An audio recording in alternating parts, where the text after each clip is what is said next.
Welcome to the Fun with Friends podcast, hosted by me, Allie, featuring my friends.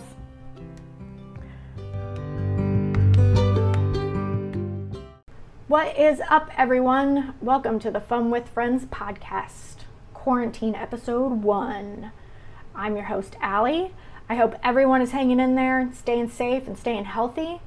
In my last episode, I had kind of said that I was going to take a break, but I was also thinking, well, maybe now is the time to really push and try to find new things to do in this weird time and situation that we're finding ourselves in. So I'm trying to do that. I don't know how well I'm doing that or how often I'll be able to post episodes, but I will definitely keep trying to find new things to do and, trying to drag friends with me on whatever virtual adventures we can find and continue to share those experiences with you, the listeners. Today's episode is about the Winchester Mystery House virtual tour. I saw someone post about the tour online and I love spooky things, so I was super interested in doing the tour. And I had also just watched the movie Winchester because, again, I love spooky things and I think I've watched every scary movie out there that I'm interested in watching, and Winchester popped up, so I watched it. And then I saw the posting and I was like, you know what, why not?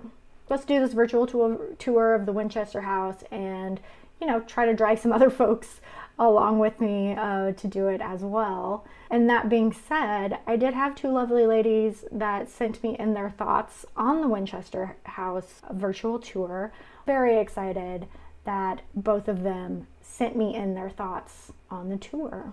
Before we open a door to nowhere and step into the Winchester Mystery House, I want to touch on a couple of updates I have from previous episodes that I've done. The last full episode I did was episode 12, Just Dance. We took a modern dance class at the Dance Place DC. And I wanted to share with everyone that since COVID-19 has shut everything down, Dance Place DC, they are now doing free virtual classes, presentations, and events. So if you've ever wanted to try a dance class, but maybe you're too scared or too self-conscious, or you don't have the time to go in person, you can now try it from the comfort of your home through Facebook Live. So they have 8 different classes that you can take online right now, again, for free through Facebook Live. And they're kind of done at various times throughout the week. I know I'm definitely going to take some of the classes. I'll probably take modern dance class again with the same teachers that I had last time because I really enjoyed her and I really enjoyed that class. So I'm going to try the virtual one. And I really hope that some of you guys try it as well. If you do try it, I'd love to hear how it went as a virtual dance class because I'm sure it's a lot different than going in person. But I'd love to hear about your experience and whether you think you would try an in-person dance class having gone to a virtual one first. As I always do, we'll put information below, the link to where you can kind of find their virtual dance class schedule. And I'm going to try it. I hope you guys try it. And, maybe by the end of the quarantine, we'll all be dancers. The other update is on Brewski's Bark House, which, if you remember, I believe it was episode 3, Beer, Wine, and Dogs, oh my. My friend Holly and I went to the Beer, Wine, and Dog Festival where we met up with our other friend Heather and her dog Finn. And that festival was organized by Brewski's Bark House to kind of raise awareness that they were opening this new restaurant with this outdoor dog-friendly space and to kind of promote dog adoption and how that was going to play into their new restaurant and kind of have it be a new experience. And so I've kind of been keeping an eye on them since we did that festival and found a recent article that came out that shared that they should be opening this summer. So that article came out on March 3rd, and I'll include it in the description below. I'm not sure if that's still the case with everything going on right now, but you know, it looks like they found a location, they're getting their permits and are moving forward with everything. So there is movement, and yeah, you know, maybe they'll be open this summer, but who knows if anyone will be open this summer. The location that was in the article said that Brewski's Barkhouse will be located in Del Rey at 529 East Howell Avenue in Alexandria. And it's going to be part restaurant and bar and part dog-friendly outdoor dining. So I think there was another restaurant in that space that closed their doors. So I think they've taken over that space and are moving forward. And I'm looking forward to kind of keeping up with their progress. And, you know, hopefully we can stop by once they're open and, you know, maybe record a follow-up episode once we visit and let you know how our visit was.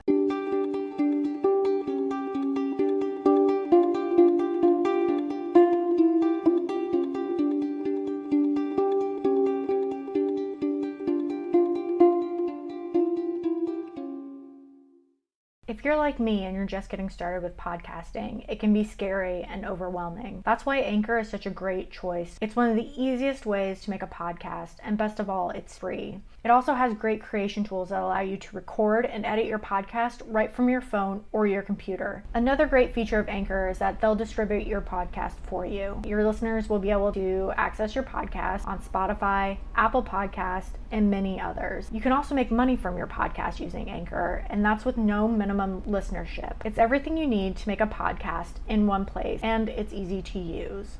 Download the free Anchor app or go to anchor.fm to get started today. All right, without further ado, let's get into the Winchester Mystery House. I love spooky stuff, and I've always had the Winchester Mystery House on my radar, but I haven't really looked into it too hard. I knew about the door to nowhere and the staircases that just kind of end in the ceiling and kind of the general story behind the house, but hadn't really thought or looked into it very much. And then, like I said, someone in a Facebook group I'm in that is about spooky things posted about it, and I was like, hell yeah. I mean, why not, right? Like, I just watched this movie about Winchester House and Sarah Winchester, and the timing was perfect. And, you know, all these places are doing virtual tours right now, so I'm probably never going to go in person. Why not do this virtual tour and see what's happening? So that's what I did. Plus, I absolutely love historic buildings, and really that alone was enough to make me want to take the tour. Like, I just wanted to see the house. And as with everything that I've mentioned, I of course will include the link to the virtual tour in the episode description in case anyone wants to go on the tour. You do have to pay. You can rent or buy the tour. I think renting it's about $5 and buying is around $14. So to provide a little bit of information on, just a little background information on the Winchester Mystery House, I am getting this information from the Winchester Mystery House website and of course Wikipedia. For those that may not know, the Winchester Mystery House is located in San Jose, California, and is a Victorian mansion that is listed on the National Register of Historic Places. It was the residence of Sarah Winchester, who started construction on the mansion in 1884, and then she continued construction on the house until she died in 1922. So construction was going on for 38 years, like continuously, and everything that was done, all the designs, everything was by Sarah Winchester. So Sarah's husband died in 1881, and he was, of course, a member of the Winchester Rifle Company. And so when he died, she got 50% ownership of the Winchester Rifle Company, which was kind of unheard of at the time. She also had a daughter that died in infancy, and after their deaths, she was said to have visited a medium that told her that she needed to leave the East Coast, travel west, and to build herself a home and to continue to build that house. And she was told to do this because it was going to be a house for her and for the spirits of those killed by Winchester rifles. And so it was said that Sarah believed that like her family and that she was haunted, and the house was essentially being built to keep the spirits at ease or content. And that's why she was just continuously building on it until she died. The house is made up of over 160 rooms, which consists of 40 bedrooms, 2 ballrooms, 47 fireplaces. There were over 10,000 windows, 17 chimneys. I think there were a couple of elevators. I don't know the exact number, maybe like 2 or 3. And some other fun features in the Winchester Mystery House include a staircase that goes to a ceiling, so it just dead ends at the ceiling. There's the door to nowhere, so it just opens up into air with like a 12-foot fall to the ground from there. There are doors that lead to dead ends or walls, so you'll open them and it'll just be like a boarded up wall. Cabinets that open to other rooms or that don't have any storage or have like a tiny bit of storage for a huge cabinet. There's a seance room. She had easy riser stairs, which I love, and like I might have to get me some of those for my bad knees, because like she had it figured out. Low stairs, less stress on your legs, arthritis-y knees, like I'm on board. I need some of those. And then another, I guess the last fun fact for now about the Winchester house is that it used to be 7 stories tall. I mean, it was so huge, but there was an earthquake in 1906 and the top floors were damaged, so then it was reduced down to only 4 stories instead of 7. So the house is truly amazing, and the tour was great, but you really you don't get a sense of the massive size of the house from the tour. But when you look at like aerial shots of the entire I mean, it's just massive. And it was truly pretty cool to do the tour of the house and to see all the different features. But before I give all of my opinions and thoughts on the tour, here are Katie and Linda's thoughts on the virtual tour. Hey Allie, this is Katie. I was just wanting to let you know that I took your suggestion and went to the Winchester House site and did the virtual tour. And I had some thoughts that I thought you might like to hear, so here you go. I really found that I liked the context that they gave during the tour. Each time they hit kind of a significant date, they gave you reference, so worldwide context, whether it was, what's happening as far as world wars or who was president or just kind of things like, the Nobel Prize and those kinds of things. I thought that was really neat and gave you more of an idea of what was happening around this woman while she was just in this bubble, of her own kind of design, and it, which blows my mind. But anyway, I really like the context. I thought that was pretty neat. I thought that it would have been really helpful for them to provide kind of like a little map or something where as you moved through the rooms in the house, you could kind of just see like a little line or a little dot moving with you, so that way you could know, because otherwise I really had no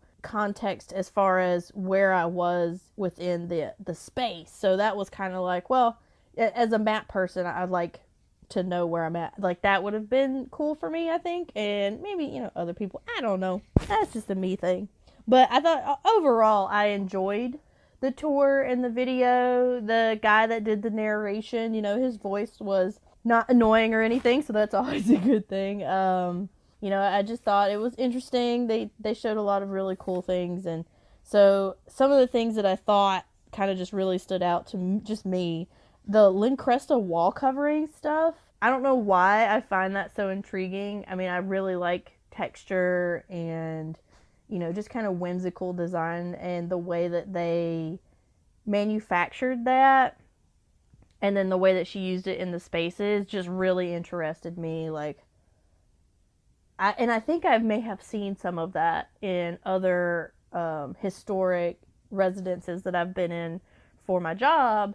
And so I tried to think, I was like, maybe I have seen that kind of stuff. I just thought it was so neat that it was like a way to kind of mass produce these really intricate details, that you can then just slap on the wall. And now we have like vinyl and whatever, so I just thought it was like a really cool way to see how technology was modernizing and how they were incorporating all these older design techniques that would have required so much more manpower and expensive material and that kind of thing. I mean, I haven't researched this, so I have no idea how much these Lincresta wall coverings actually cost to make and, purchase back then. But, I can just imagine that it's infinitely less costly than having a craftsman come in and either create those textures and patterns out of plaster or woodwork or something.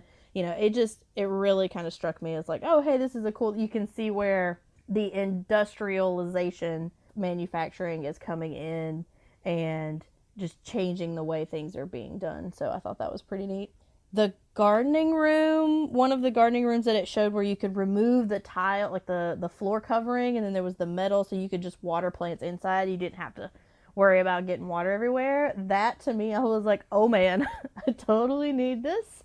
Sarah was on to something, because I make a mess every time I water my plants. There's water everywhere. I don't know why. The leaves just rebel against me, and one day they might come for me, but today they're all still alive, so hopefully I can keep them happy. But yeah, I thought that was just really neat. I thought that was a cool way to have your little garden room and not have too much going on that, you were like, oh no, I'm going to get water all over my beautiful hardwoods. And you're like, nope, just move the floor. Cool. But I guess you could also use that room to like dismember bodies and stuff. Yeah. All right, Sarah. Okay. Got dark there real quick. Right on. One of the other things I thought was kind of wild was the linen room that they show where she uses redwood all throughout the house because she loves redwood. It's very sturdy. Of course, to me, my brain was immediately like, oh my God, chopping down redwood trees and stuff. But anyway, I could see why she would want to use that wood. But then to have someone take the time to go over the wood in that, used in that room in particular, to make it look like a lighter wood, and to have such a convincing faux wood grain, like, I mean, I wouldn't have thought that was any other wood. I don't know, up close and personal, maybe, you can obviously tell, but I don't know, I've never been there. But I just thought that was crazy, like, wow, like you just, number one, you killed a redwood tree to do all this work. But anyway, now you're covering it up because you think it might be too dark in there or whatever. I don't know. It was wild how she chose which colors and, when is something too dark and when is it not. I don't know, Sarah. I don't know what you're thinking. You got me, girl. And one of the questions that I had was like, why are the posts upside down? And what's that for? Is that part of the whole, like, we're confusing the spirits kind of thing? I don't know. But why? Why are all the posts upside down? Did she just like the way they looked better like that? I don't know. Sarah, please tell us. I'm really curious, because I would think that this woman kept some sort of diary. And so I'd be really interested to see, especially what she was like before she married Winchester. And did she have this kind of penchant for, just really taking things to the extreme? Yeah, I don't know. She seems like, she took what the psychic said very seriously, so that, and I know that she was very distraught over the death of her child and her husband, and, and so, because I've heard, I've seen this story over and over and over again in various places, YouTube shows, podcasts, television series, it's just like you see it so much, and so I know a little bit about it, but I don't think I've ever gotten what I wanted, which was to know, like, who was she really, though? Like, before all of this? Like, what kind of person was she? Did she normally kind of drift toward the occult and that kind of thing? Or was this just after, the crazy, like, hormone shift after having a baby, and having, losing your child and then your husband, 15 years later or whatever? I just really would like to know what she was like before all that, just to kind of see, like, what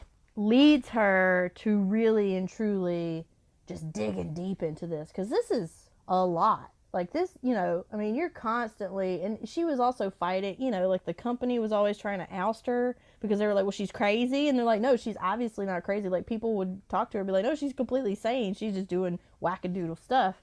and so they couldn't get her out of, the ownership of the portion of the company that she had because, they couldn't prove that she was insane. She was just doing crazy stuff. Yeah, so I just think it's wild that she would just, dig into this and just keep on going because, it had to be stressful to her brain to just constantly just be in this state of, it's almost like fight or flight. Like she's always fighting against something. Like she's always having to consider like, oh my God, or what's happening with these spirits and carrying on, and I got to do this and I got to just a continuous level of agitation that I cannot possibly imagine living in. Like just whoa.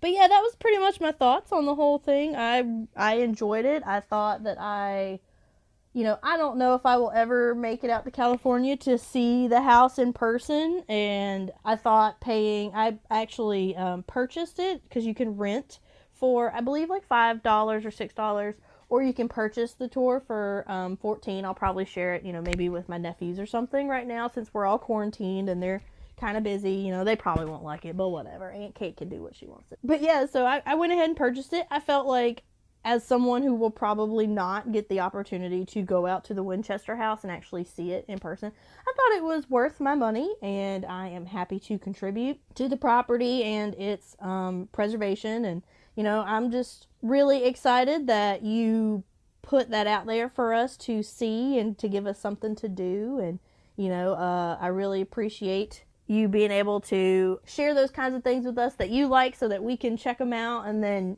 see if we like them or give you our comments, and then maybe we can share them with other people.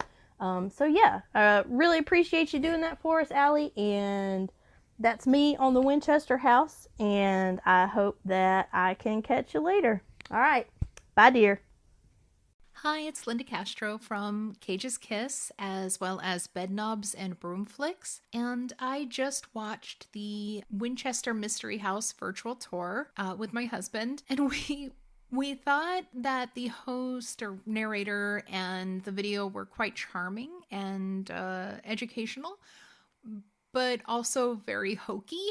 So I was lucky enough to see the tour in person way back in 1999 when I still lived in California.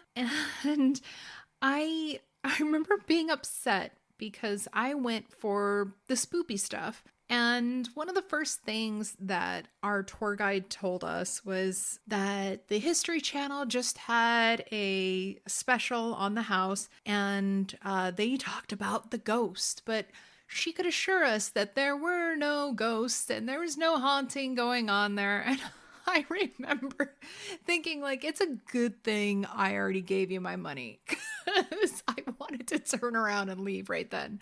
But because, like I said, I came for the spoopy stuff. But, even so, I really enjoyed the tour because the house is just gorgeous and it's quirky as hell. I mean, obviously that's the point, right? But I remember one thing that stuck out was all the beauty of the numeric patterns throughout the house. And I remember thinking, oh, she had OCD. And you can tell throughout the whole house. But I remember also one thing that stuck out was in the ballroom. I believe it's the ballroom. It had a beautiful, beautiful ceiling with panels. And for some reason, they didn't really show the details in the video, which was a bit of a bummer to me. But yeah, I kind of enjoyed the virtual tour. But I would recommend, if you get the chance, go see it yourself, because it's just something that you need to see in person. And if anything, go to see the beautiful, expensive window. And I remember also thinking, like, in the video, they say that she made 2 mistakes with the placement of that stained glass window, but I don't think she was a dum-dum. So I think she knew exactly what she was doing, and that glass is there for a reason. But anyway, thanks for letting me go on and on about this, and I hope you're doing well. I'd like to thank Katie and Linda for sending me their thoughts. I really, really appreciate it.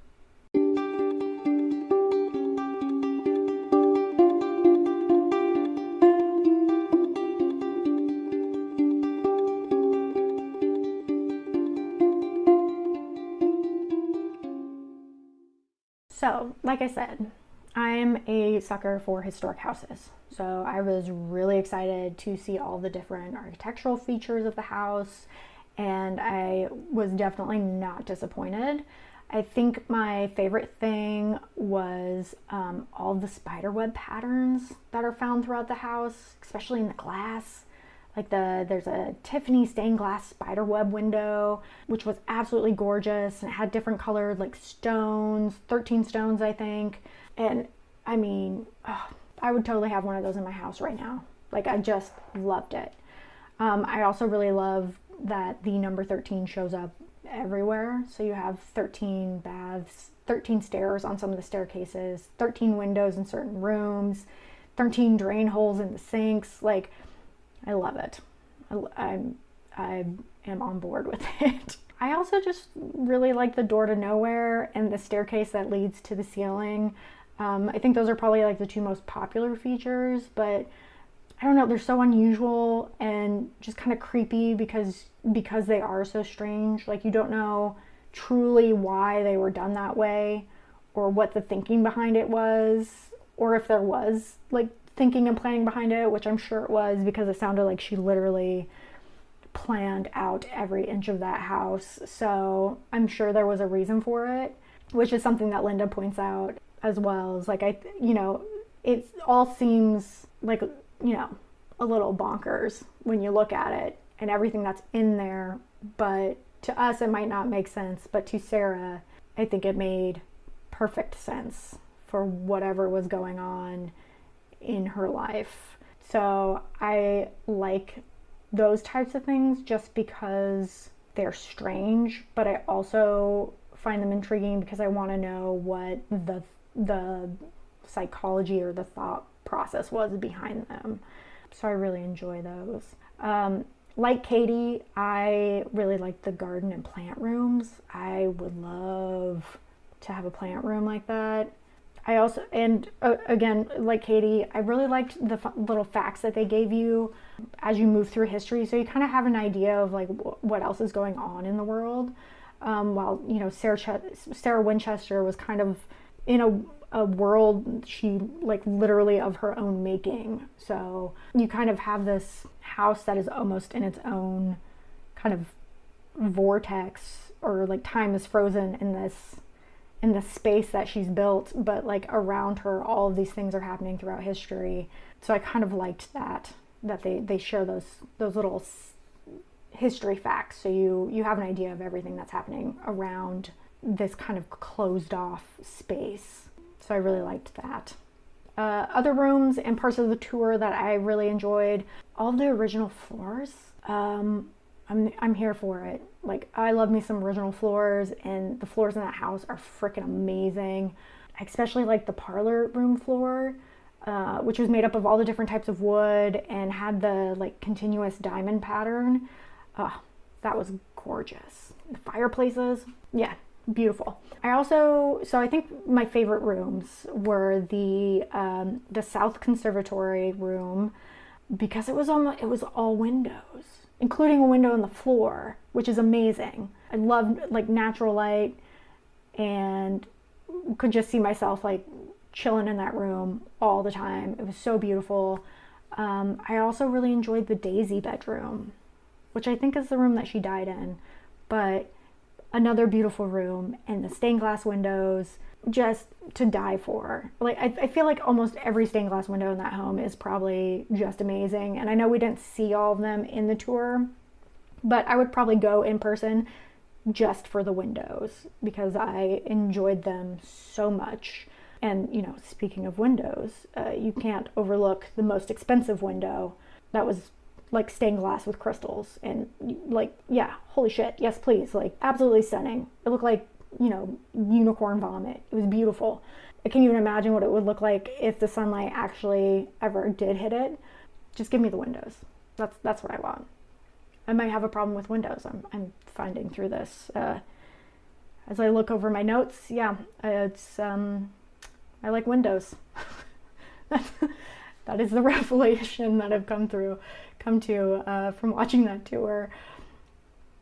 So when it comes to like the layout of the tour, I thought the narrator of the tour was okay. I agree with both Katie and Linda. Like, his voice reminded me of kind of like an old-timey narrator, which fits with the tour and the house and everything. It was a little silly at times. I understand why it is the way it is for tourists. I would love for kind of like a dark, spooky type of virtual tour, but that is who I am. Again, I understand why they did it the way they did.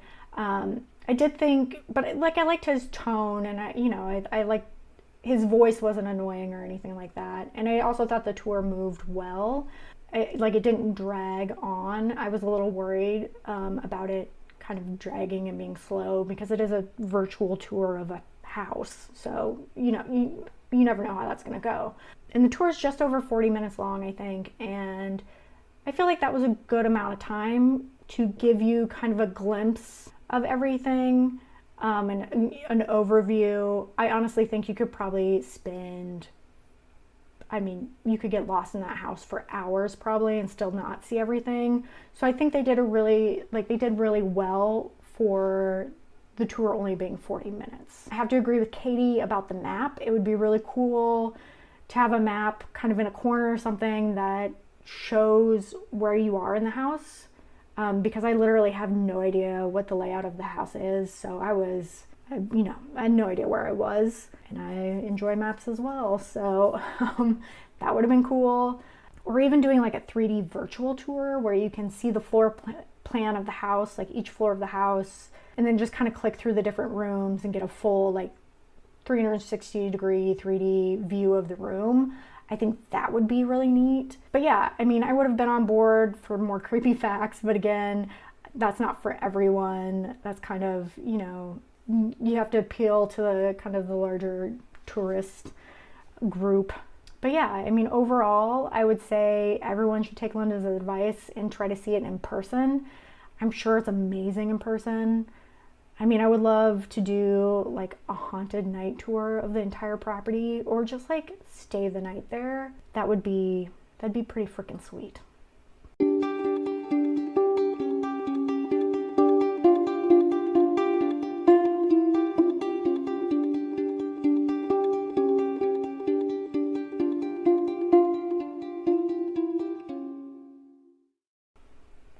So my final thoughts on the Winchester Mystery House virtual tour is that if you are interested in the Winchester house, or are looking for like a fun virtual tour to do while, being locked away in your home, I think you should definitely check it out.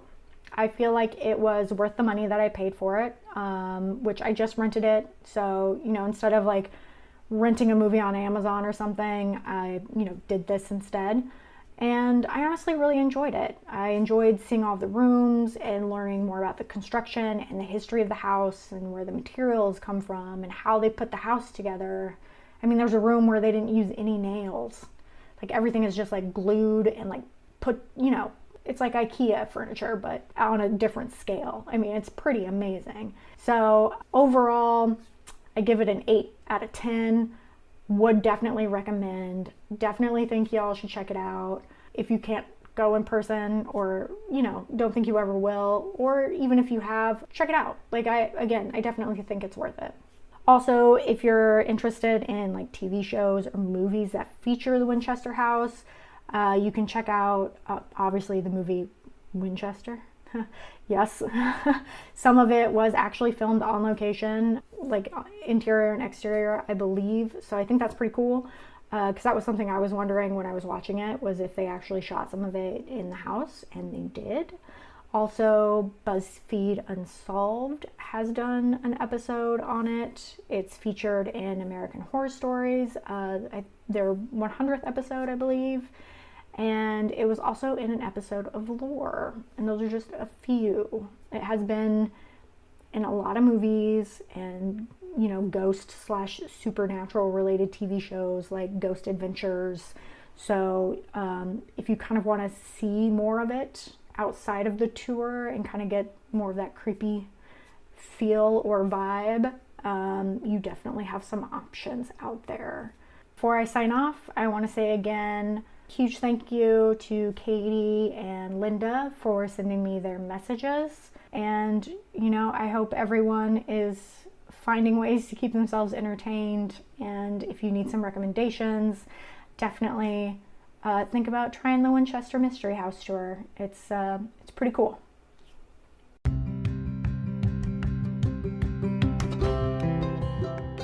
There you have it. Thanks, as always, for listening to this week's episode. Be sure to tune in for the next one.